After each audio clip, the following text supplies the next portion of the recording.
E aí, galera, beleza? Estamos aqui para mais um episódio da nossa série especial. Lembrando que o podcast linear ele continua, embora eu não tenha gravado nada para ele. Ele continua e dentro do podcast, a gente tem o nosso podcast linear com temas variados. A proposta do podcast é ser mais profundo, né? A gente tem mais tempo ali para dissecar os textos, para analisar dentro da temática proposta. E dentro disso a gente tem a nossa série de romanos, que a gente começou essa semana, ali na segunda-feira, postei o primeiro.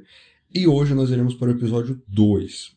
No primeiro, se você não viu, vai lá, tá no Spotify já, tá disponível também no YouTube. Eu vou fazer uma playlist no YouTube para ficar mais fácil de você encontrar. É muito importante, assim, eles são sequenciais. Você vai entender se você assistir um episódio isoladamente.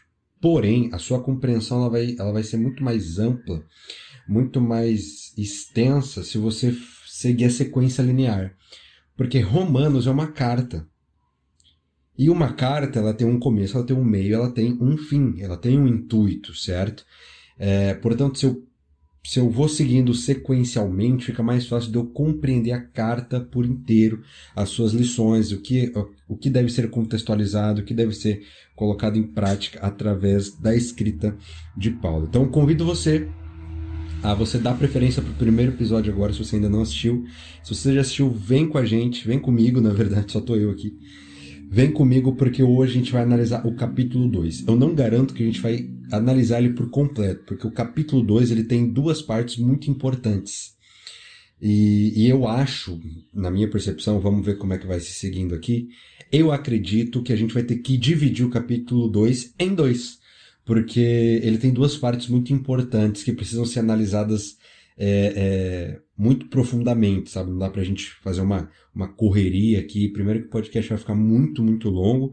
Segundo que dividindo a gente consegue dar uma atenção mais especial para essas duas partes que, na minha visão, o capítulo 2 ele se divide. Então, na primeira parte, ali no episódio 1, a gente estudou o contexto da carta. A gente viu que essa carta ela foi escrita direcionada para os cristãos que moravam em Roma, lembrando que Paulo, enquanto escreve isso, ele ainda não havia visitado Roma, e também que Roma era o centro cultural, o centro comercial do mundo na época, então as melhores obras estavam lá. Então um cara que era desconhecido tinha a difícil missão de fazer com que uma obra chegasse no centro cultural do mundo. Ao mesmo tempo que aquilo que aconteceu, por mais extraordinário que fosse, na pequena região da Judéia, o Cristo que ressuscitou dos mortos e ascendeu aos céus, ainda não havia nem chegado aos ouvidos de Roma. Então era um desafio gigantesco. Além disso, Paulo também tinha a missão de fortalecer os irmãos em Roma, né, cercados por uma cultura totalmente... eu não diria corrosiva, não é a palavra, mas uma cultura sufocante. Uma cultura romana muito bem estabelecida nas artes, e, enfim, vários aspectos, e Paulo é nesse contexto que Paulo escreve aos irmãos na igreja de Roma. E aí ele termina lembrando também que quando a carta é escrita originalmente, ela não se divide em capítulos e em versículos. Essa divisão ela veio depois, para ficar mais fácil de achar, para ficar mais fácil de endereçar alguns textos específicos e tudo mais. Então, essa divisão, originalmente, capítulo 1, capítulo 2, ela não existe. Então, a gente sempre vai ter que pegar o finalzinho do último capítulo para analisar o início do próximo, né? O finalzinho termina assim: além do mais, no capítulo 1, além do mais, visto que vocês desprezaram o conhecimento de Deus e ele os entregou uma disposição mental reprovável para praticarem o que não deviam, tornaram-se cheios de toda sorte de injustiça, maldade e ganância, depravação. Estão cheios de inveja, de homicídio, rivalidades, engano, malícia. São bisbilhoteiros, caluniadores, inimigos de Deus, insolentes, arrogantes, presunçosos, inventam maneiras de praticar o mal, desobedecem seus pais, são insensatos, desleais, sem amor pela família, implacáveis. Embora conheçam o justo decreto de Deus, de que as pessoas que praticam tais coisas merecem a morte, não somente como continuam a praticá-las, mas também aprovam aqueles que a praticam. Então a gente começa o nosso episódio muito alto astral, né? Paulo condenando veementemente o comportamento daqueles, ao meu entender, líderes, né? Ali presentes na igreja de Roma, que conhecendo a verdade, não somente não a praticam, mas incentivam o não praticar, incentivam uma vida de pecado, incentivam uma vida que leva à morte, né? E aí, partindo disso, a gente inicia o capítulo 2, que é o seguinte: portanto, observe que Paulo então vai concluir esse pensamento, né, de julgamento, de juízo.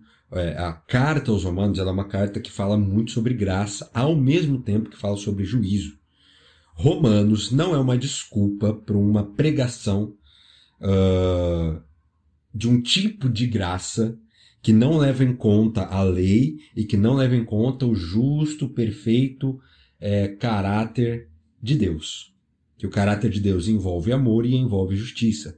São duas coisas que não se contrapõem, porque no amor existe justiça e na justiça existe o amor. Lembrando que a justiça de Deus é totalmente superior à nossa, né? É muito diferente daquilo que hoje nós vemos como justiça, que a própria palavra justiça está um pouco banalizada no nosso contexto aqui brasileiro, né? Portanto, verso 1, você que julga os outros é indesculpável, pois está condenando a si mesmo naquilo que julga, visto que você que julga pratica as mesmas coisas.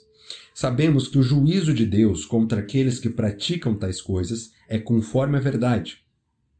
Assim, quando você, um simples homem, os julga, mas pratica as mesmas coisas, pensa que escapará do juízo de Deus? Ou será que você despreza as riquezas da sua bondade, tolerância e paciência, não reconhecendo que a bondade de Deus leva ao arrependimento? Olha que profundo, poucos textos, muita profundidade. Olha como que o capítulo 2 ele se inicia de forma profunda. Paulo, ao concluir, né, ao direcionar, ao iniciar a sua conclusão desse aspecto do juízo, do julgamento, ele é muito feliz em dizer basicamente o seguinte: olha, se vocês julgam, né, os gentios ou pessoas que talvez ainda não tenham se convertido ao evangelho, não professam a mesma fé que você, se você julga e você pratica as mesmas coisas, você é muito pior. Você é muito pior. Existe um peso de juízo sobre você. Visto que você, conhecendo a bondade de Deus, não se permitiu ser tocado por ela. E aí eu quero ir para um outro texto, uma outra carta de Paulo, que é a carta à igreja de Éfeso, né? Embora a gente esteja especificamente tratando sobre Romanos, não tem como isolar Romanos do contexto bíblico, né? Então eu vou citar aqui vários outros, alguns eu vou ler, outros eu vou citar, você pode anotar para você ler depois, para a gente não perder muito tempo. Mas Efésios 1:7 vai dizer o seguinte. É 1:7? Eu vou verificar aqui. Efésios 1:7, isso mesmo. Efésios 1:7. Nele temos a redenção por meio do seu sangue, o perdão dos pecados, de acordo com as riquezas da graça de Deus, né? Falando a respeito de Jesus. Então, aqui vai falar sobre as riquezas da bondade de Deus, né? Riquezas da bondade de Deus, ou seja, é uma bondade que ela transcende o imaginável. E para quem Paulo estava endereçando esse dizer, pelo menos essa parte aqui da carta, são para aqueles que não se permitiram. Observe que mesmo em meio a uma mensagem de juízo, existe uma mensagem de arrependimento, né? Existe uma mensagem de redenção. Porque eles não se permitiram ser tocados pela bondade do Senhor, que é infinita, né? Nós temos acesso a essa bondade pelos méritos de Cristo, eles não se permitiram, pelo contrário, eles se fecharam, esses líderes, essas pessoas, que Paulo obviamente não vai citar o nome, mas para quem Paulo estava endereçando, e isso serve muito para nós hoje, que é julgar, só que fazer a mesma coisa. O ser humano, ele tem a tendência à concupiscência dos olhos, né? A pecar por aquilo que ele vê. E o que acontece hoje em muitos contextos religiosos são pessoas que não se permitem ser moldadas pela bondade de Deus, pelo caráter de Cristo, não permitem ser transformadas pela natureza de Cristo, pela contemplação da glória de Deus, pela contemplação da face de Deus. Não se permitem e, por acharem que estão dentro de uma igreja, têm o direito de condenar, têm o direito de julgar aqueles que estão fora, né? Aqueles que esse tipo de pessoa chama que são as pessoas do mundo, né? Ele, através de um discurso, seja um discurso direto, seja um discurso até inconsciente, ele se coloca acima, numa posição de direito de julgar aquele que está em pecado ou aquele que não está, que não faz parte do seu contexto religioso. Julga tanto os que estão fora, quanto julga aqueles que participam de uma outra denominação ou até de uma outra matriz religiosa. E isso é grave, porque geralmente nós, quando julgamos, temos problemas muito piores do que aquele que nós estamos julgando. E Paulo enfatiza isso, ele fala, olha, você que julga os outros, você é indesculpável na sua ação. Sabe por quê? Porque você julga, mas você faz pior. Jesus já falava sobre isso. Antes de ver o cisco, olha a trave, o cisco no olho do outro, olha a trave que está no seu. Não julguem para que vocês não sejam julgados, porque esse julgamento ele cabe ao Senhor. Olha a dureza do coração de alguns que pertenciam à igreja de Roma. Alguns, por quê? Porque Paulo começa a carta assim... Por que eu acho que isso não representa o todo da igreja, né? Porque Paulo começa a carta falando, putz, cara, eu oro por vocês. Eu oro por vocês, eu estou triste de não poder visitá-los. E eu estou me planejando para que, se Deus quiser, eu visite vocês. Então, tinha boas pessoas realmente necessitadas, né? De um conforto, de um abraço, de um direcionamento, muitas vezes pastoral, que a gente encontra na carta de Romanos, mas você também tinha lobos em meio às ovelhas, você tinha lobos em meio ao rebanho, e Paulo confronta e rebate. No último eu falei confronta frontalmente, né? Extremamente redundante. Mas Paulo combate de maneira muito enfática o quão reprovável é esse comportamento. E ele deixa claro ali no final do capítulo 1. Pela dureza do coração de vocês, o Senhor os entregou a uma mentalidade, né, um comportamento reprovável, uma disposição mental reprovável. Não porque Deus ele é mau, mas pela dureza do coração deles. E também serve para nós, que estamos tão suscetíveis a essa dureza quanto eles. Principalmente se você faz parte de algum contexto religioso, está há muito tempo, né, na caminhada cristã, o erro, o engodo de você se colocar numa posição de julgar aquele que não tem a mesma fé que você, talvez não tenha o mesmo conhecimento bíblico que você, a tentação disso é grande. Porque tudo pode ser motivo de orgulho. O orgulho está impresso no DNA do ser humano. Desde Lúcifer, né? Lúcifer era um anjo, mas caiu pelo seu próprio orgulho. Esse orgulho ele conseguiu imprimir no coração de Adão e de Eva, e isso é replicado até nós hoje. O conhecimento bíblico ele pode se tornar uma fonte de orgulho, né? Converso com muitos estudiosos da Bíblia, muitos teólogos, inclusive, que querem ser pastores, mas são muito mais teólogos do que pastores. De pastores não tem nada. Podem até ser teólogos, né? Porque essa teologia, esse conhecimento bíblico gera orgulho no coração deles. Eu já ouvi de um teólogo o seguinte, e aí vou derramar um pouquinho aqui da minha experiência. Eu já vi eu fui numa igreja, eu visitei uma igreja que era de uma denominação, era uma igreja cristã, mas era de uma denominação diferente, simplesmente. E aí esse teólogo, sabendo disso, né, sabendo que eu pertencendo a uma denominação, congregando em uma denominação, visitei uma outra denominação, esse teólogo virou para mim e falou o seguinte: te falta Bíblia, te falta estudar mais, te falta conhecimento, pelo simples fato de eu ter visitado uma outra denominação. Então existe esse orgulho. Eu não estou aqui criticando uma classe, gente, pelo amor de Deus.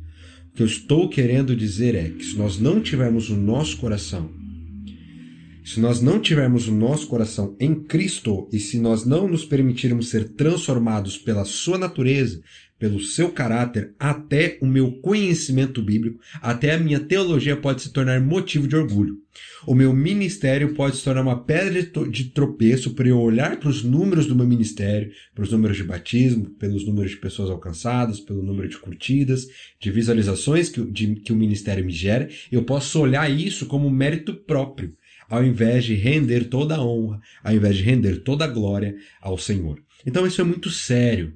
Isso é muito sério. E Paulo escreve a pessoas orgulhosas, que não conseguiam enxergar o próprio erro, que não conseguiam enxergar o próprio pecado. Verso 5. Contudo, por causa da teimosia do seu coração, e aí eu acho muito legal que ele vai começar a se utilizar da importância daquilo que é interno, daquilo que não é visível. Dado o fato de que quem julga olha mais... Perdão. Que quem julga se pauta mais por aquilo que é visível, Paulo vai falar da consciência e do coração e da importância desses dois. Olha só, a teimosia do seu coração. Então é no coração que se origina essa teimosia, que gera orgulho e tudo mais, ou o orgulho que gera teimosia. Por causa da teimosia do seu coração obstinado, você está acumulando ira contra você mesmo. Para o dia da ira de Deus, quando se revelará o seu justo julgamento. Deus revelará a cada um conforme... Deus retribuirá a cada um conforme o seu procedimento. Lembra que o contexto era de que, e mais para frente, Paulo vai falar sobre a lei e a graça, a relação entre as duas, o que nos permite entender e interpretar que Paulo escreve a pessoas que estavam se colocando ainda sob o jugo da lei, que estavam vivendo um cristianismo por performance, pelo quanto que elas fazem, elas vão ser retribuídas, né? E não é que isso esteja errado, isso tem que ser colocado na perspectiva correta, na consciência correta. Por isso que Paulo vai escrever acerca da consciência nos próximos versos. E ele traz o texto, né, deixa eu ver qual que é o texto que ele cita aqui. Ele traz dois textos, né, que se complementam aí, que é o de Salmos 62, verso 12, e o de Provérbios 24, 12, que é nosso Deus, ele retribuirá de acordo com o seu procedimento. Só que isso é agora usado em um contexto de nova aliança, que não é mais pautado em fazer para ter o perdão de Deus, mas sim fazer porque já fui perdoado por Deus. Fazer porque ele já fez. E existe uma recompensa sim, existe uma retribuição sim. Deus é um Deus galardoador daqueles que o buscam. Então existe sim uma reciprocidade, porém ela deve acontecer de forma saudável e dentro da consciência correta, pautado no que ele fez. E em resposta ao que ele fez, não para que ele me ame, mas não, porque assim, quando eu faço as coisas para obter a aprovação, eu estou me comportando como um escravo, eu estou me comportando como um órfão. E o Espírito de Deus, ele testifica no nosso espírito que nós somos filhos de Deus, que nós somos adotados, certo? Sendo adotados, sendo agora herdeiros e co-herdeiros com Cristo, que a gente vai ver mais para frente no capítulo 8, é que nós temos a certeza de que somos parte da família, e agora aquilo que fazemos não é para obter mérito, não é para obter, não é pensando em recompensa, é por amor. É por amor. Eu estava conversando com a Nadine, a gente estava falando sobre essa questão que muitos pais fazem, né, de um sistema de recompensas e tudo mais. Se você tirar uma boa nota, você vai ganhar isso. Se você arrumar sua cama, você vai ganhar isso. Eu estava discutindo com ela, que é da área da pedagogia, e vai saber muito melhor que eu. E eu perguntei, faz sentido isso? Porque projetando que nós somos a imagem e semelhança de Deus, né? A gente conversando sobre isso, projetando que nós somos a imagem e semelhança de Deus e que Deus quer expressar em nós a sua natureza, o seu caráter, o seu relacionamento com a Trindade, né? O relacionamento da Trindade entre si, o prazer que a Trindade compartilha entre si. Faz sentido a gente criar um sistema de recompensa para a criança? Porque assim, Deus, ele nos amou sem que nós merecêssemos. Jesus se entregou quando a gente ainda era mal. Paulo vai falar sobre isso no capítulo 3 ou no capítulo 4, se não me engano. Enquanto nós não éramos nada, enquanto não existia nada de bom em nós, Cristo se entregou. E eu falo, será que vale a pena, né, a gente fazer esse esquema com a criança, um sistema de meritocracia e tudo mais? Ela falou, olha, faz, desde que seja com a devida dosagem, né? Ela não falou isso, mas eu vou se utilizar dessa expressão novamente, sob a perspectiva e a consciência correta. Porque sim, se você... eu vou já trazer para o nosso contexto, mas se uma criança arruma a cama e ela ganha algo em cima disso, sei lá, um sorvete, vamos supor, se ela arruma a cama, ela ganha um sorvete, né? Isso gera nela disciplina. E é o mesmo para nós. Existe uma recompensa, existe uma resposta para os nossos atos. Sejam eles bons, sejam eles ruins, existe uma consequência. Só que a minha boa ação, né, o meu pregar, o meu cantar, o meu louvar, o meu me entregar pelo próximo, me entregar na relação, os meus bons atos, eles não devem partir de um lugar de merecer algo, mas sim de um lugar de resposta. E Deus, para trabalhar em nós essa disciplina, para trabalhar em nós esse amor, essa convicção, também acaba recompensando, tá? Só explicando esse texto que Paulo traz. E ele escreve isso a pessoas que viviam sob uma cultura meritocrática, né? Uma cultura de performance. Por isso que ele vai trazer mais profundamente o conceito de graça, aquilo que Jesus fez. O que Jesus fez é suficiente, né? Não é Jesus mais alguma coisa. Não, Jesus ele é suficiente dentro de quem ele é, dentro daquilo que ele fez e faz. Então, ele, de forma muito sábia, fala, existe recompensa, existe um galardão para os atos, mas isso tem que acontecer debaixo da perspectiva correta. Verso 7. Ele dará vida eterna aos que, persistindo em fazer o bem, buscam glória, buscam honra e buscam imortalidade. Só corroborando, só expandindo aquilo que a gente já falou. Mas haverá ira e indignação para os que são egoístas, que rejeitam a verdade e seguem a injustiça. Observe que o discurso não é direcionado para aqueles que não conhecem. Está muito claro, diz assim, os que rejeitam a verdade. Você rejeita, você no mínimo conhece. Porque rejeitar é diferente de você não aceitar, etimologicamente falando. Se eu tô andando pela rua e aí tem alguém entregando folheto na rua, se eu não aceito, se eu não aceito, é quando eu nem pego aquele folheto. Agora, eu rejeitar é eu pegar aquele folheto e jogar no lixo. Aí eu rejeitei. Não aceitar é quando você nem recebe. Certo? Mas rejeitar é algo mais profundo. É quando você recebe aquilo lá e você joga fora. Era isso que eles estavam fazendo com a mensagem do Evangelho. Certo? Vocês rejeitaram a verdade e seguem a injustiça. Haverá tribulação e angústia para todo ser humano que pratica o mal. Primeiro para o judeu, depois para o grego. Mas glória, honra e paz para todo aquele que pratica o bem. Primeiro para o judeu, depois para o grego. Pois em Deus não há parcialidade. Por que primeiro o judeu, depois o grego? Porque essa mensagem ela foi entregue primeiro ao povo judeu, né? E aí, com a morte de Estevão, que inclusive Paulo participou, eu explico isso no primeiro episódio, a morte de Estevão é um marco profético, que aquela mensagem que era exclusiva para o povo de Israel, agora Israel deixava de ser o povo exclusivo, né, de Deus, e agora essa mensagem ia se espalhar para os gentios e para o mundo inteiro, e é por causa disso que hoje nós recebemos a mensagem. Então Israel teve ali 490 anos de misericórdia, 490 anos de prorrogação, vamos dizer assim, da misericórdia de Deus. Morte de Estevão representa uma rejeição a tudo aquilo que Deus havia instituído, a tudo aquilo que Deus havia colocado, rejeição à mensagem de Cristo, rejeição ao sacrifício e ressurreição de Cristo, por isso que é um marco profético, que agora a mensagem ela se espalha, certo? Por isso que diz, primeiro para o judeu, depois para o grego. Todo aquele que pecar sem lei também perecerá.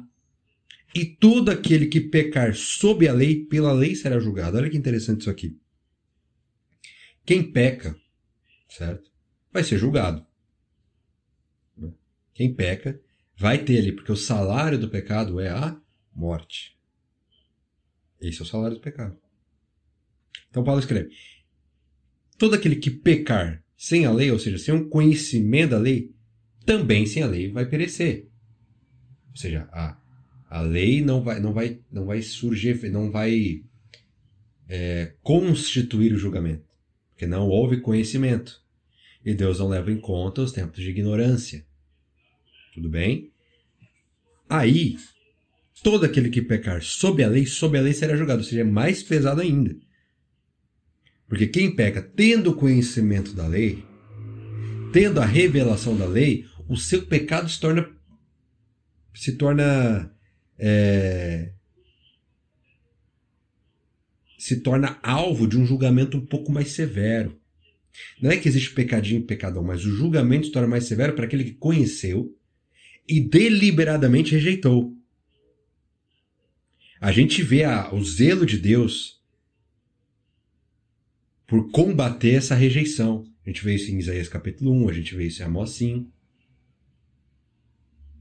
Né? Uma mensagem de juízo ao seu povo. Para aqueles que conheciam a verdade, deliberadamente rejeitaram e deliberadamente pecaram. A gente vê isso em Números 25 também. Pela lei será julgado.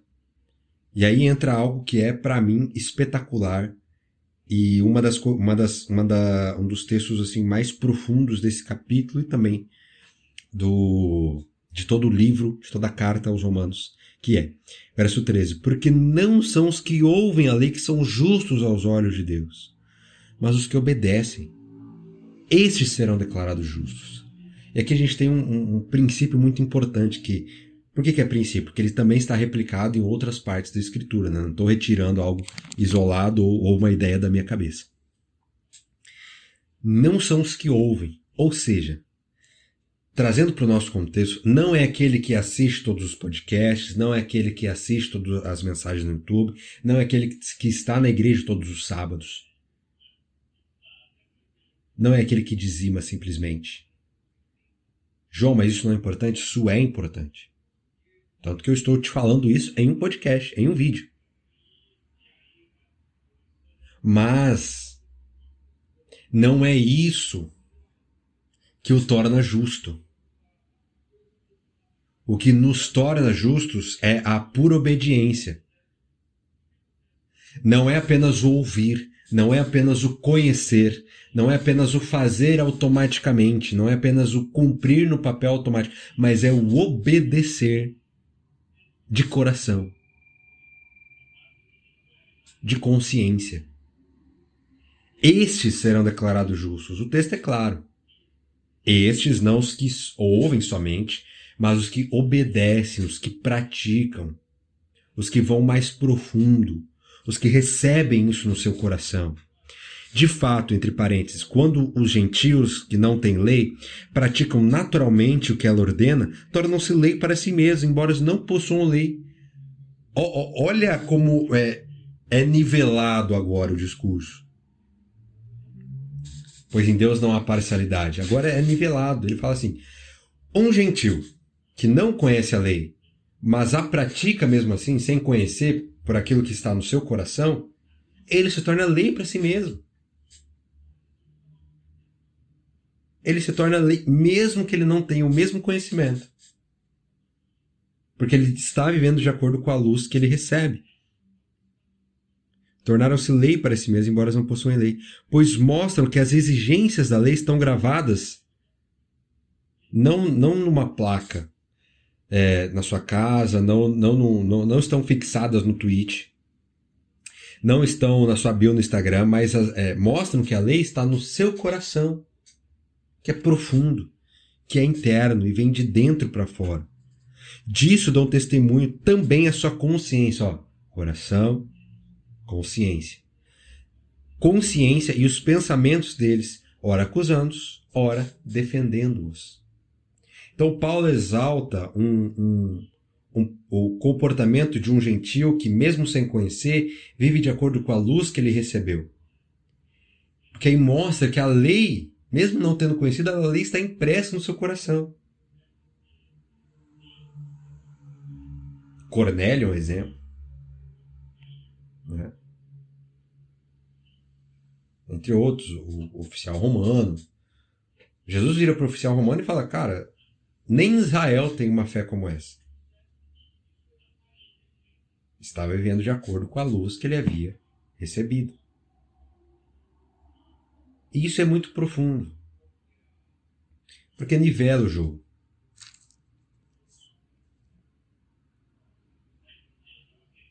Não é o ir à igreja que vai me fazer ter uma vida de retidão. É o relacionamento. É a consciência. É o desejo no coração. Porque eu posso falar coisas boas, mas meu coração pode estar podre por dentro. Que era o que acontecia com boa parte ali dos cristãos em Roma. Isso é muito sério, isso é muito...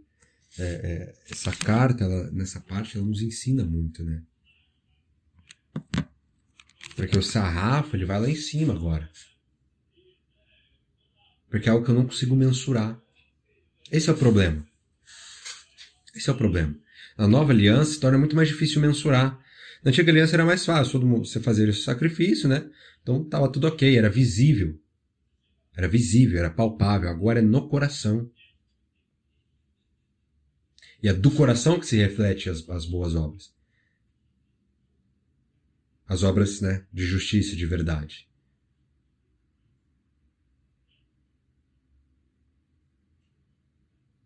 Eu vejo muita gente,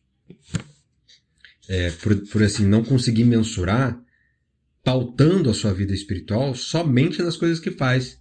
Então a pessoa pensa, pô, se eu dizimar, se eu frequentar uma igreja, se eu fizer tudo certinho, então eu vou estar dentro desse parâmetro, eu vou estar salvo, né? Eu vou ser merecedor aí do amor de Deus. Pode não ser com essas palavras, mas é uma consciência interna, uma convicção interna de que tem que fazer para que Deus abençoe. Eu já ouvi de pessoas o seguinte: nossa, eu fico tão aliviado quando eu transfiro meu dízimo para a igreja, dá um alívio. Mas pô, cara, isso aí tem que ser um prazer, isso aí tem que ser algo para você comemorar, pra você levar sua esposa para jantar. Porque isso vem de uma consciência de peso. Eu faço isso, é pesado para mim, mas eu tenho que fazer, porque senão eu vou para o inferno.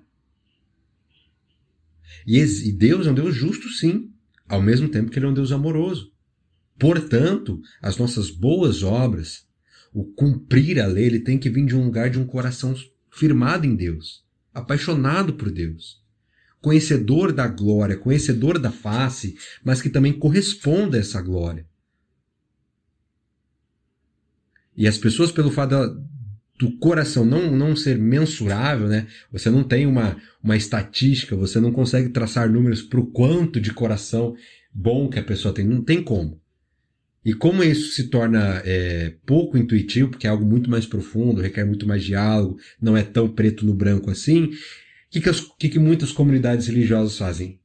Cria uma cultura de performance, onde você é validado por aquilo que você faz, e não por quem você é em Jesus. O seu dom é muito mais valorizado que o relacionamento. Não existe discipulado, não existe mesa, não existe, de fato, relacionamentos profundos, né? É tudo baseado no dom, no afazer, numa escala.